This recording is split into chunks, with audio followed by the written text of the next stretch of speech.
তাকে এডমিট হয় এডমিট হওয়া ডাক্তার কাছে মানে একটু জিবিএন দেখা মনে এসে এডমিট আছে লোক ডাক্তার কি রেফার করছে আপনার না রেফার করছে না মানে কইছে একটু সুস্থ আছে না এরকম আমরা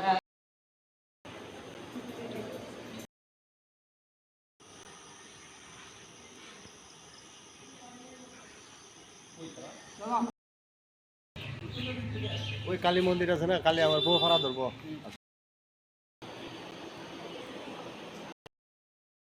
অত্যাচার করছে, জায়গা সম্পত্তি সব লইয়া গেছে। তো লইয়া যাওয়ার পরে এখানে বাবা যে মারার আগে একটা কেস করে গেছে আর কি। তো কেসটা যে করে গেছে এখন এরা তার 25 তারিখ তার আগে সাক্ষী দিয়েছে। তো সাক্ষী দিয়ে নেওয়ার পরে হ্যাঁ আগে থেকে কইতেছে কেসটা তুলে লাইতো। তো হ্যাঁ তো কেসটা তুলছে না, তো কেসটা তো তুলছে না, গিয়ে সাক্ষী দিয়েছে হ্যাঁ মনে করছে। তো হ্যাঁ বাড়িতে এসে ছোট্ট বাচ্চাদের আগেই শাসাইছে, তোরা বাড়ির থেকে বাইরেও তোরা কোবাইলাম। তো আমরা গেছি, আমরা বাবার বাড়ি বেড়াইতাম, আমরা গেছি পরে হ্যাঁ তখনও কইতাছে এই বাড়ি হ্যাঁ এই জায়গা হ্যাঁ সব জায়গা সম্পত্তি হ্যাঁ। তো আমরা গেছি না, আমরা হ্যাঁ জায়গাতে গেছি, হ্যাঁ বাড়িতে সব হ্যাঁ কাগজ টাগজ আছে সব, আমরা কোনো কিছুই না, আমরা এই ইয়েতে থাকছি না, আমরা বাংলাদেশ থেকে। তো আচ্ছা ঠিক আছে, তারপরে এই কথা হ্যাঁ জিজ্ঞানির পরে হ্যাঁ আমরাও অনেক গালিগালাজ করছে। তো আমরা তারপরে হ্যাঁ থানাতে গিয়ে সেটা বিকালবেলা পুলিশ আনছে, পুলিশ এনে সেটা তারপরে পুলিশ তারা কইতেছে আপনারা তো অবস্থায় এমন, তোরা আপনারা কোর্টে গেলে কি আপনারা পারবেন না, আপনারা এটা শেষ করেন, নাহলে আমরা এটা কোর্টে বানানোর ব্যবস্থা করব। তো আপনারাই নয়ছেন বেড়াইতেন, আপনারা এমন করবেন কিন্তু কনসেন স্যার আমরা বাবার বাড়ি থেকে আমরা কি যাও না, আমরা বাবার বাড়িতে গেলে যে এমন তোরা করবো, আমরা কি এটা একটা মাইনা নিয়নের কথা নেই স্যার। তারপরে হ্যাঁ কইতেছে কোর্টে গেলে তোমরা এটা শেষ করো, নাহলে কোর্টে পাঠাবো। তো আমরা কইতেছি আমরা এটা এমনি শেষ করতাম কি, আমরা এটা কি শেষ করানোর জিনিস নেই। তারপরে আমরা সবাই রেডি করতেছি, চলো আমরা জামুগা কইসে তাই বলছি আমরা হাইটে আইতেছি স্কুলের সামনে, জঙ্গল থেকে হঠাৎ করে বাইরে সেরে আমরা উপরে আক্রমণ শুরু করছে।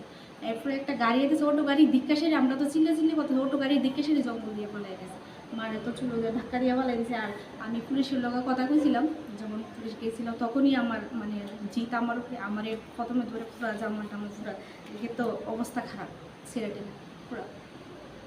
কে করছে ঘটনাটা? বিশ্বজিৎ সরকার, লগে আরো 4 জন লইয়া আইছে। তো তার অন্ধকারের ভিতরে তো আর দেখা যায় না, যে লইয়া এসে কইতেছে তাইরে দৌড়াগে তাই বেশি করছে, আর কে যে তুলছে না তাইরে দৌড়াগে, লক্ষ্মীরে দৌড়াগে, বিটে ধরে ফালাই দিচ্ছে। এবার আমরা চিনতে পারছেন যারা তার লোকে আসলে বিশ্বজিৎ সরকারের সঙ্গে আছে, তো অন্ধকার আসছে, চিন্তা পারছি। এই বিশ্বজিতের বাড়ি আগে কোন জায়গাতে আসতো? বিশ্বজিৎ তো আগে বাংলাদেশ থেকে আসছে। আপনাদের সঙ্গে কি সম্পর্ক তার? বিশ্বজিৎ সরকার আমার বাবার কাকা, তো বোনের ঘরে মানে ইয়ে লাগে, নাতি লাগে। তাহলে আপনাদের সঙ্গে সমস্যাটা কি নিয়ে শুরু হয়েছে? এই জায়গা সম্পত্তি নিয়ে পিটাপিটি মারামারি, জায়গা সম্পত্তি নিয়ে শুরু হয়েছে। এই যে আমার বাবা যে কেসটা করছে এটার ইয়াও আছে